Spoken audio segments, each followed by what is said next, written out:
Yang Berhormat Tuan Tek Hua. Terima kasih Datuk Di-Pertua. Soalan saya nombor 2. Terima kasih Yang Berhormat Bakri. Tuan Yang Di-Pertua, kerajaan melalui Kementerian Pembangunan Wanita, Keluarga dan Masyarakat sentiasa prihatin kepada rakyat, khususnya kumpulan sasar yang memerlukan bantuan.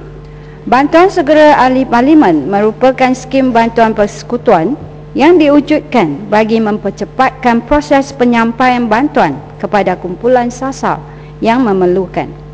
Untuk makluman ahli yang berhormat, pihak yang diberi mandat oleh kementerian untuk mengendalikan peruntukan bantuan ini ialah ahli parlimen, pengarah kebajikan masyarakat negeri dan pengerusi Majlis Kebajikan dan Pembangunan Masyarakat iaitu MAYANG mengikut kawasan masing-masing. Bagi kawasan Parlimen Bakri, pengendalian proses siasatan atau semakan dan kelulusan bantuan ini adalah diluluskan oleh pengerusi Majlis Kebajikan dan Pembangunan Masyarakat iaitu MAYANG atau pengarah kebajikan masyarakat negeri Johor yang diberikan kuasa untuk menguruskan bantuan tersebut mengikut panduan pengurusan yang disediakan kementerian. Tuan Yang Di-Pertua, jumlah keseluruhan perbelanjaan bantuan segera persekutuan bagi kawasan Parlimen Bakri untuk tempoh 2008 hingga Jun 2010 adalah sebanyak RM151,200 melibatkan 362 orang penerima bantuan.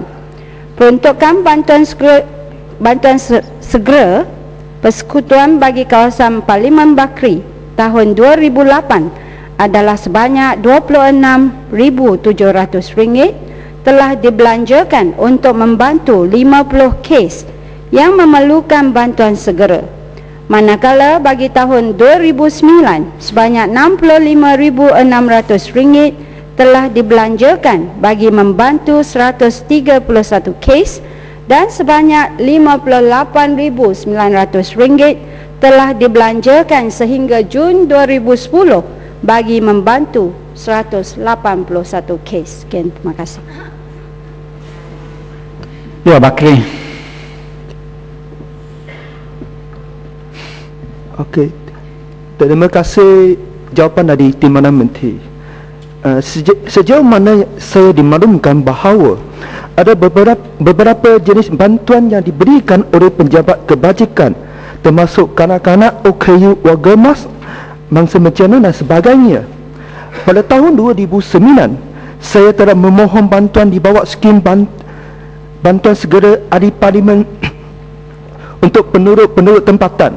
Sebanyak 6 kes telah diuruskan oleh saya, iaitu 1 kes perubatan dan 5 kes kebakaran dan kebanjiran.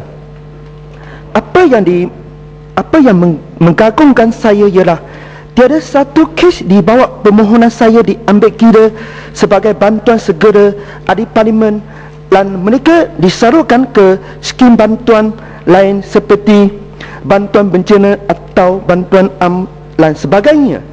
Apabila saya bertanya pegawai-pegawai yang bertanggungjawab di atas perkara ini, saya diberitahu bahawa bantuan segera ini memang ujuk dan beliau minta saya memberikan akaun bank saya kepada beliau supaya wang boleh disalurkan terus ke laran akaun saya. Apa yang ini saya, baca, kalau buat soalan buat ringkas sikit lah ya. Ya. Ini baca hikayat ni yang betul-betul yang berlaku di kawasan saya.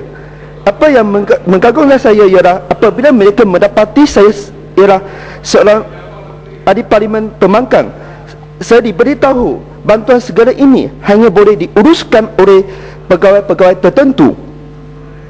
Kalaulah begitu, skim ini seharusnya tukar nama menjadikan sebagai skim bantuan ahli parlimen Barisan Nasional atau skim bantuan segera pegawai penjabatan kebajikan. Saya ada 2 soalan menunjuk kepada perkara ini. Apakah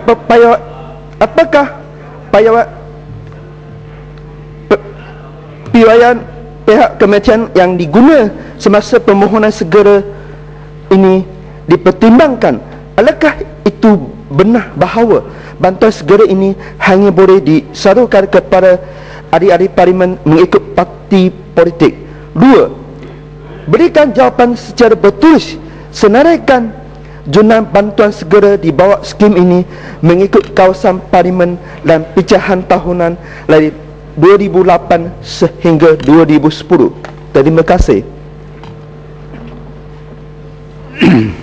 Terima kasih Yang Berhormat Bakri atas beberapa soalan tambahan yang telah pun dikemukakan.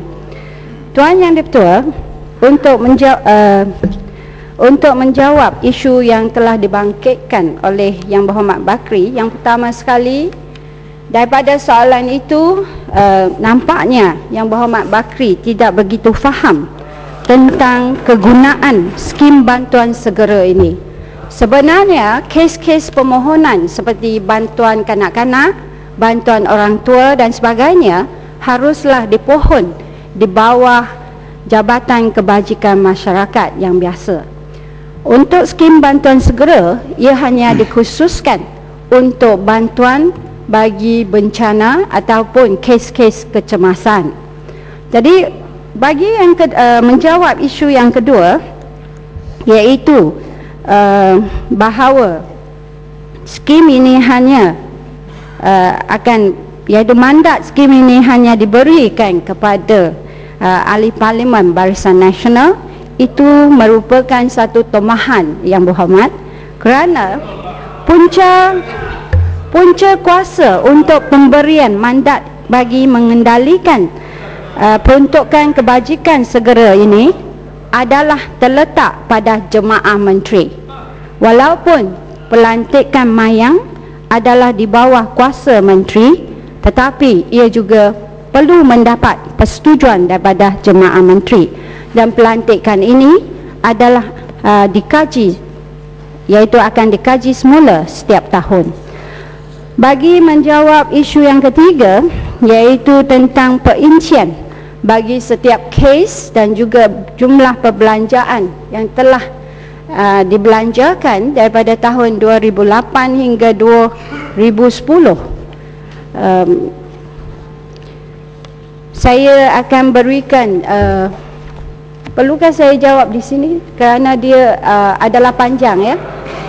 Ya, saya akan saya akan serahkan jawapan ini kepada Yang Berhormat selepas ini, ya. Sekian, terima kasih. Tuan Speaker, boleh soalan tambahan? Kenapa?